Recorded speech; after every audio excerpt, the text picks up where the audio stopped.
लो। हाँ सागर, किधर है तू? अरे आज आया नहीं तू? तूने वो क्वेश्चन पूछा था ना कि एक्टर का यूनिकनेस कैसे ढूंढते हैं, वो समझाने के लिए मैंने खड्डा खोद दिया यार इधर। तू है किधर? अभी सॉरी बोल के क्या फ़ायदा? मुझे लगा खड्डा खोदूंगा, लोगों को अच्छा लगेगा, कितनी मेहनत कर रहा है आदमी, अच्छा वीडियो बनेगा। तू आया ही नहीं। अब सॉरी वॉरी से कुछ नहीं होगा यार, चल बाय। कोई नहीं, मैं आम के पेड़ लगा दूंगा।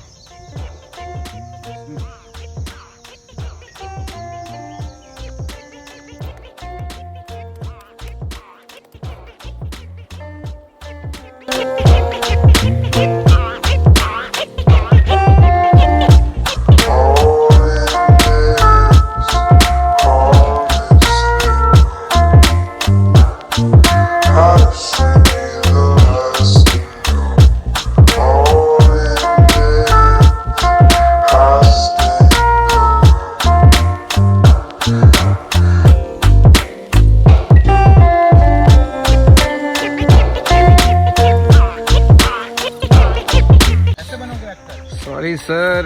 सॉरी क्या? सॉरी से क्या होता? तेरे चक्कर में पूरे खेत में खड्डे खोद देता है। हाँ।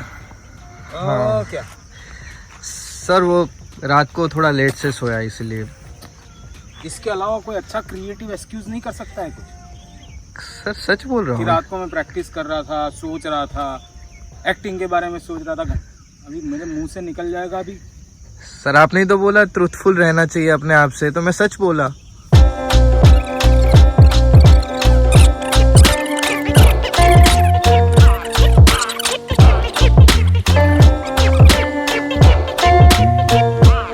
क्या सवाल था? सवाल ये था कि एज एन एक्टर हम अपनी यूनिकनेस कैसे ढूंढ सकते हैं। एज एन एक्टर हम अपनी यूनिकनेस कैसे ढूंढ सकते हैं? यस। अच्छा ये बता कि जमीन और पेड़ अलग है? हाँ। हाँ कैसे? हाँ जमीन से जुड़ा हुआ है ना पेड़। हाँ। जमीन नहीं होगी तो अच्छा पेड़ वैसे, नहीं होगा। ओके हाँ करेक्ट। करेक्ट। तो जमीन और पेड़ अलग नहीं है, राइट एक दूसरे से जुड़े हुए हैं। Right right. वैसे ही तू जो एक्टर की बात कर रहा है, वो जो सागर जो है पर्सन, यस उसके साथ जुड़ा हुआ है। राइट। जैसे पेड़ जमीन से जुड़ा हुआ है, वैसे ही जो सागर नाम का पर्सन है, वो सागर नाम का पर्सन भी सागर नाम का जो एक्टर है उससे जुड़ा हुआ है। समझ रहा है? ओके। मतलब एक्टर जो है सागर, वो भी तो सागर ही है और सागर भी सागर ही है। राइट। तो मैं हमेशा लोगों को कहता रहता हूँ कि लाइफ और एक्टिंग जो है ना एकदम कनेक्टेड है। वो इसलिए कनेक्टेड है क्योंकि आप जब सिनेमा में एक्टिंग करते हो तो आप लाइफ को रिक्रिएट करते हो ना। राइट। तो अल्टीमेटली कहानियां तो लाइफ की होती है। उसको प्ले कौन कर रहा है? उसको प्ले कर रहा है सागर नाम का एक्टर, वो भी एक जिंदा मनुष्य है। राइट। इंसान है। तो अभी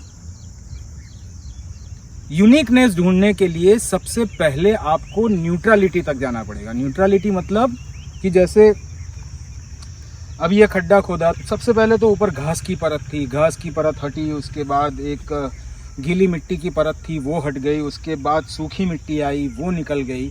तो परत दर परत खड्डे के अंदर हम उतरते गए।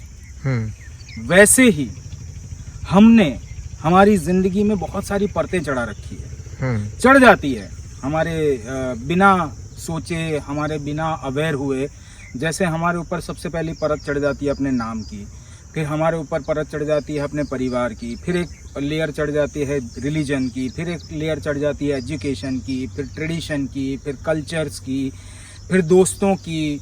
तो ये सारी लेयर चढ़ते चढ़ते चढ़ते चढ़ते जो सागर नाम का या जो इंसान है, जो ऑर्गेनिज्म है, वो ऑर्गेनिज्म गायब हो जाता है। Right right right. तो अगर धीरे धीरे तुम साइकोलॉजिकली उन लेयर्स को निकालते जाओ, पहली लेयर अपनी नाम की निकाल दो, फिर अपने आइडेंटिटी की निकाल दो, फिर अपने परिवार की जो आइडेंटिटी है उसकी लेयर निकाल दो, फिर अपने रिलीजन की आइडेंटिटी की जो लेयर है वो निकाल दो, एजुकेशन की, ट्रेडिशन की, आपके इकोनॉमिकल, पॉलिटिकल, जितनी भी तरह की लेयर, जितने लोगों से मिलकर आपके ऊपर जो लेयर चढ़ी है, वो सारी लेयर से अपने आप को साइकोलॉजिकली अलग कर लो। राइट। तो तुम अपने आप को एज अ ऑर्गेनिज्म देख पाओगे। और उस ऑर्गेनिज्म के पास क्या है, जैसे ये कुत्ते, बिल्ली, अलग अलग जानवर, वैसे ही हम अल्टीमेटली तो एक ऑर्गेनिज्म ही है। उस ऑर्गेनिज्म के पास क्या है? उस ऑर्गेनिज्म के पास प्योर पावर ऑफ इमोशंस है, फीलिंग्स है। इमोशंस क्या है? इमोशंस को हमने नाम दिया कि फलाना इमोशंस मतलब एंग्री, फलाना इमोशंस मतलब फलाना इमोशन मतलब हैप्पी, फलाना इमोशन मतलब वेलर, वीरता। तो ये सारे इमोशंस को हमने नाम दे दिए, लेकिन अगर वो नाम भी हटा दो तो एक प्योर सेंसेशन है। उस सेंसेशन का कोई नाम नहीं। वो सेंसेशन क्रिएट होता है आपके अंदर कुछ केमिकल चेंजेस की वजह से। वो नेचर का दिया हुआ है, वो आपके अंदर ऑलरेडी एग्जिस्ट करता है। लेकिन चूंकि ये सारी लेयर्स हमारे ऊपर चढ़ती जाती है, इसलिए वो जो ट्रू एकदम प्योर ऑर्गेनिज्म जो है हमारा, एक एनिमल इंस्टिंक्ट है जो ऑर्गेनिज्मिक कह ले, वो इंस्टिंक्ट है, वो इंस्टिंक्ट खत्म हो जाता है। राइट। तो अगर ये सारी लेयर हट जाएगी तो वो प्योरिटी ऑफ दैट ऑर्गेनिज्म तक तुम पहुंच पाओगे साइकोलॉजिकली। वहां जाके उन सेंसेशंस में सबसे अच्छा सेंसेशन तुमको क्या लगता है? जैसे किसी के लिए सबसे प्यारा सेंसेशन हो सकता है mystery. For example Irfan Khan का अगर आप यूनिकनेस ढूंढने जाओ तो उनके परफॉर्मेंसेस में मिस्ट्री होती थी। वैसे ही जब आप अपने बिल्कुल नेचुरल, बिल्कुल कुदरत का दिया हुआ जो आपका ऑर्गेनिज्म होने का जो एक आइडेंटिटी है, बीइंग की जो आइडेंटिटी है, जो न्यूट्रल आइडेंटिटी है, जो नेचर से जुड़ी हुई आइडेंटिटी है, उस आइडेंटिटी तक पहुंच जाओगे। उसको जब देखने लगोगे बिल्कुल प्योरिटी के भाव से, बहुत ट्रूथफुलनेस के साथ, तब उसका जो सबसे बेहतरीन सेंसेशन होगा वो आपकी यूनिकनेस है। समझ में आई बात? Yes sir. तुम नहा के नहीं आए ना? सर टाइम थोड़ा कम मिला, लेट से जब मेरा फोन आया तब उठे थे ना तुम?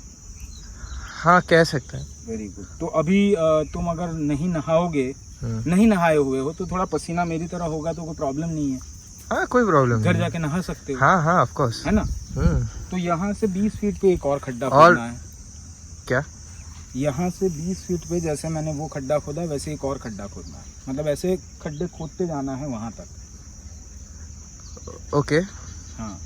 सो सर ये पनिशमेंट है या काम है? देखो, एक्टिंग को समझने के लिए लाइफ को समझना बहुत जरूरी है। तो उसके लिए खड्डे खोदने पड़ते हैं? नहीं, मैंने जैसे तुमको लेयर बताया ना कि एक के ऊपर एक लेयर चढ़े हुए होते हैं। ओके। तो जब तक खड्डा नहीं खोदोगे तब तक लेयर्स को कैसे प्रैक्टिकली समझ पाओगे? तुम मुझे बताओ, समझ पाओगे? नहीं। So give me the phone and you do the गड्ढा। 20 स्टेप। हाँ 10 स्टेप। 1 2 3 4 5 6 7 8 9 10 बस। हाँ, पूरा टैलेंट लगा के गड्ढा खोदना।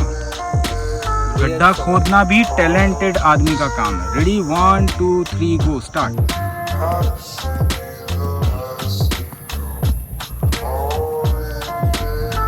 ये जो पहला लेयर था घास वाला, वो लेयर अभी तो निकला है।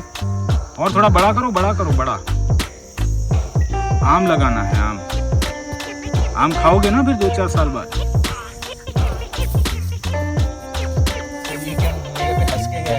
जी, उसको भी समझ आ गया। अभी ये दूसरा लेयर तुम्हारा जो गीली मिट्टी वाला है, वहां तक तुम पहुंचने वाले हो। ये लेयर को पहले समझने दो। भाई तुमसे नहीं हो पाएगी एक्टिंग, सॉरी। बाय। करता हूँ ना सर। सर कर रहा हूँ सर, देखो कर रहा हूँ।